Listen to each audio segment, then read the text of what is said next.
کرتے ہیں international news کا اور آپ کو بتائیں کہ امریکہ نے ایران میں حکومت مخالف مظاہرین کو انٹرنیٹ تک رسائی دینے کا منصوبہ بنا لیا۔ غیر ملکی میڈیا کے مطابق امریکی وزیر خارجہ کے اشارے کے بعد ایرانیوں کو سیٹلائٹ سے براہ راست انٹرنیٹ سہولت مہیا کی جائے گی۔ اسپیس ایکس کے سی او ایلون مسک نے اسٹار لنک انٹرنیٹ کو فعال کرنے کا گرین سگنل دے دیا ہے۔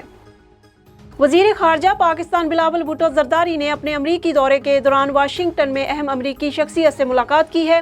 وزیر خارجہ نے واشنگٹن میں امریکی نمائندہ خصوصی برائے تجارتی و کاروباری امور دلاور سید سے ملاقات کی، جس میں سیلاب کی صورتحال، امریکہ کی جانب سے فراہم کردہ معاونت اور پاک امریکہ تجارتی تعلقات کے فروغ پر بات چیت ہوئی۔ بنگلہ دیش میں مسافر کشتی دریا میں ڈوبنے کے باعث 23 ہندو یاتری ہلاک ہو گئے۔ غیر ملکی خبر ایجنسی کے مطابق پولیس نے بتایا کہ کشتی میں 50 سے زائد ہندو یاتری سوار تھے۔ کشتی ڈوبنے کے حادثے میں لاپتہ مسافروں کی تلاش جاری ہے۔